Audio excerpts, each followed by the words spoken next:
নমস্কার বন্ধুরা, আমি সুস্মিতা বাংলা ক্যানভাস চ্যানেলে সকলকে স্বাগত জানাচ্ছি। আশা করি আপনারা খুব ভালো আছেন, সুস্থ আছেন, আমিও ভালো আছি। আমার আজকের রেসিপি ফুলকপি দিয়ে ডিমের ডালনা। এই রান্নাটা বানানো কিন্তু ভীষণই সহজ আর খেতেও কিন্তু তেমনই সুস্বাদু হয়। এটা অনেকেই বাড়িতে করে থাকে, কিন্তু আমি কিভাবে রান্না করছি সেটা আপনাদের সাথে শেয়ার করছি। প্রথমেই ফুলকপি দিয়ে ডিমের ডালনা বানানোর জন্য এখানে আমি ডিম সিদ্ধ করে নিয়েছি, আর দুখানা ডিম আমি ছাড়িয়েও নিয়েছি, আর একটা আপনাদেরকে ছাড়িয়ে দেখিয়ে দিচ্ছি।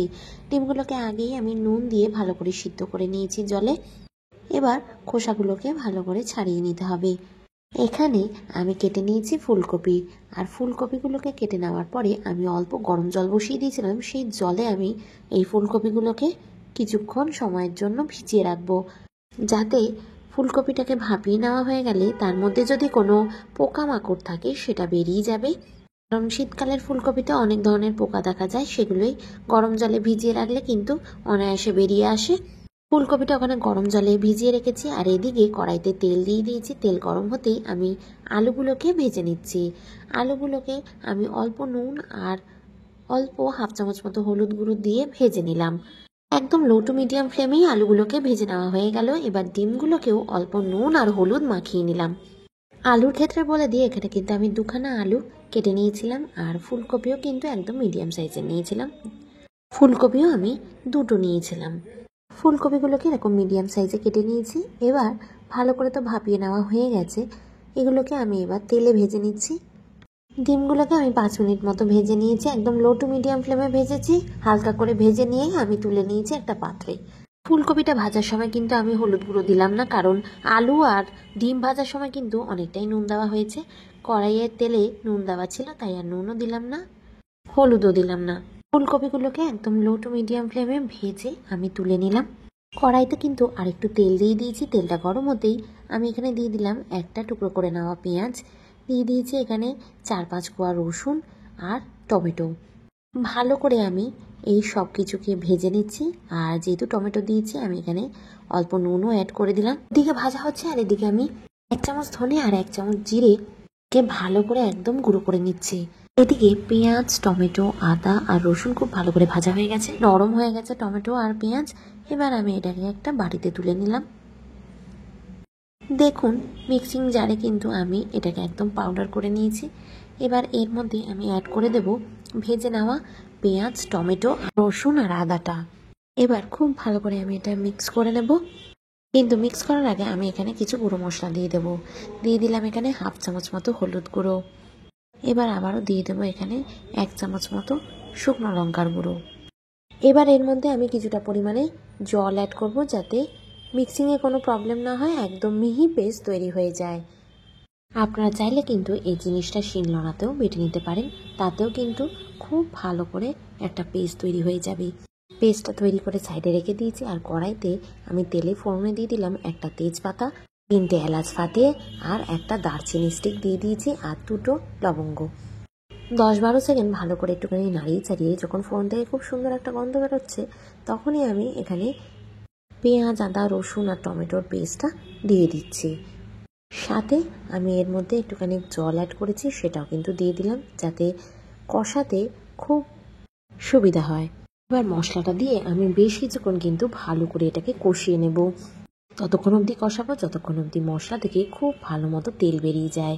আর মশলাটা দেখতেই পাচ্ছেন কিন্তু খুব সুন্দর একটা কালার এসেই গেছে এমনিতেই, কারণ এর মধ্যে কিন্তু সব মশলাই দেওয়া হয়ে গেছে। একটু জল দিয়ে কষালে কি হয়, কষানোটা কিন্তু খুব ভালো হয়। অল্প অল্প জল অ্যাড করে এভাবে কষিয়ে নিতে হবে। মশলাটা মোটামুটি কষানো হয়ে গেছে, আমি কিন্তু এর মধ্যে অল্প অল্প জল অ্যাড করব, আর এটাকে ভালো করে কষাবো। জল অ্যাড করে করে কষালে কি হয়, এতে কিন্তু কষানোটা খুব ভালো হয়, কড়াইতেও লেগে যায় না, আর মশলাটা পুড়েও যায় না। মশলা যত ভালো করে কষাতে পারবেন, তাহলেই কিন্তু তরকারির স্বাদ আরও কিন্তু দ্বিগুণ বেড়ে যাবে। আমি খুব ভালো করে কষিয়ে নিয়েছি, কষানো আমার হয়ে গেছে, তেলটা একদম রিলিজ করে গেছে, আপনারা দেখতেই পাচ্ছেন কালারটা লাল হয়ে গেছে। এবার ভেজে রাখা ফুলকপিগুলো আমি দিয়ে দিচ্ছি। এবার ফুলকপিটাকে খুব ভালো করে মশলার সাথে কিন্তু কষিয়ে নেব 2 থেকে 3 মিনিটের জন্য, একদম লো টু মিডিয়াম ফ্লেমে। সাথে আমি ভেজে রাখা আলুটাও কিন্তু অ্যাড করে দিলাম। এই রান্নাটা কিন্তু ভীষণই টেস্টি হয়, আর টেস্ট হওয়ার কারণ হচ্ছে কষানোর উপর ডিপেন্ড করে। এই রান্নাগুলো তো শীতকালে দারুণ লাগে, কারণ খুব ভালো করে কষানো হয়, ঝাল ঝাল হয়, আর এরকম রান্না শীতকালে কিন্তু জাস্ট জমে যায়। সমস্ত মশলা দিয়ে ভালো করে এই ফুলকপিটাকে আমি আরও কিছুক্ষণ ধরে কষিয়ে নিচ্ছি। সমস্তটাই ভালো করে মিশিয়ে নিতে হবে, যাতে মশলাটা আলু আর ফুলকপির মধ্যে প্রপারলি ঢুকে যেতে পারে। কষানো হয়ে গেলে এর মধ্যে আমি পরিমাণ মতো জল অ্যাড করে দেব। এখানে আপনারা উষ্ণ গরম জল অ্যাড করতে পারেন, আবার নর্মাল ওয়াটারও অ্যাড করতে পারেন, কিন্তু দয়া করে আপনারা ঠান্ডা জল দেবেন না, কিন্তু তাতে স্বাদটা নষ্ট হয়ে যেতে পারে। এখানে আমি নর্মাল টেম্পারেচারের ওয়াটারই আমি অ্যাড করে দিলাম। এখানে 1 কাপ মতো জল দিয়েছি, তারপরে আরও 1 কাপ মতো জল অ্যাড করে ভালো করে ফুলকপি আর আলুটা নাড়িয়ে চাড়িয়ে দিচ্ছি জলের মধ্যে। এবার যতটা আপনাদের গ্রেভির প্রয়োজন ততটা আপনারা জল ব্যবহার করবেন। এর মধ্যে আমি দিয়ে দিলাম পরিমাণ মতো নুন। এখানে আমি 1 চামচ মতো, 1 থেকে 1.5 চামচ মতো নুন অ্যাড করে দিলাম। এবার একটুখানি নাড়িয়ে চাড়িয়ে দিচ্ছি। আপনারা এর মধ্যে অল্প চিনি অ্যাড করতে পারেন, চিনি অপছন্দ হলে চিনিটা অ্যাভয়েডও করতে পারেন। এবার ফুলকপি আর আলুটা ভালো করে নাড়িয়ে চাড়িয়ে ঢাকা দিয়ে এবার এটাকে রান্না করে নিতে হবে 5 থেকে 7 মিনিট, যাতে প্রপারলি সব কিছু সুসেদ্ধ হয়ে যায়। আমি এটাকে লো টু মিডিয়াম ফ্লেমে ভালো করে গ্রেভিটাকে ফুটিয়ে নিয়েছি। ঢাকাটাকে আমি তুলে দিলাম। দেখুন তেলটা কি সুন্দর ঝোলের ওপর উঠে এসছে। কপিটা কিন্তু একদম সেদ্ধ হয়ে গেছে, আর আলুটাও মোটামুটি নরম হয়ে এসছে। আর আগে থেকে যেহেতু আলু আর ফুলকপিটা ভাজা ছিল, তাই জন্য সেদ্ধ হতে বেশি সময় লাগেনি। এবার ভেজে রাখা ডিমগুলো আমি এর মধ্যে দিয়ে দিচ্ছি। সমস্ত ডিম দেওয়া হয়ে গেলে এবার ভালো করে আমি ডিমগুলোকে একটুখানি ঝোলের মধ্যে ঢুকিয়ে দেবো। এইভাবে একটু নাড়াচাড়া করে দিচ্ছি। নাড়াচাড়া করে আবারও কিছুক্ষণ 2 থেকে 3 মিনিট আমি এটাকে ঢাকা দিয়ে ফুটিয়ে নেব। ফ্লেমটা কিন্তু অবশ্যই লোতে রাখতে হবে। এই রান্নাটা কিন্তু খেতে অপূর্ব স্বাদের হয়। বাড়িতে কিন্তু অবশ্যই ট্রাই করবেন। একদম সব কিছু সুসেদ্ধ হয়ে গেছে, টেস্টও একদম দারুণ হয়েছে। গ্যাসের ফ্লেমটাকে বন্ধ করে দিলাম, আর সবার শেষে অ্যাড করে দিচ্ছি এর মধ্যে 1/2 চামচ পরিমাণে গরম মশলার গুঁড়ো, আর দিয়ে দেবো উপর থেকে অল্প কুচিয়ে রাখা ধনেপাতা। ভালো করে গ্রেভিটাকে ফুটিয়ে নিয়েছি। আমাদের ফুলকপি দিয়ে ডিমের ডালনা কিন্তু একদম রেডি টু সার্ভ। ভালো করে গরম মশলা আর ধনেপাতা দিয়ে মিশিয়ে দিয়ে এটাকে ঢাকা দিয়ে 2 থেকে 3 মিনিটের জন্য স্ট্যান্ডিং টাইমে দিয়ে রেখে দেবো। তারপর সার্ভ করব গরম গরম ভাতের সাথে।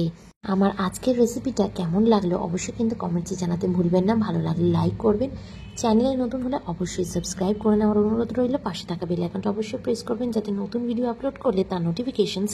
আপনারা ভালো থাকবেন, সুস্থ থাকবেন। দেখা হবে আবার একটা নতুন রান্নার ব্লগে। টাটা।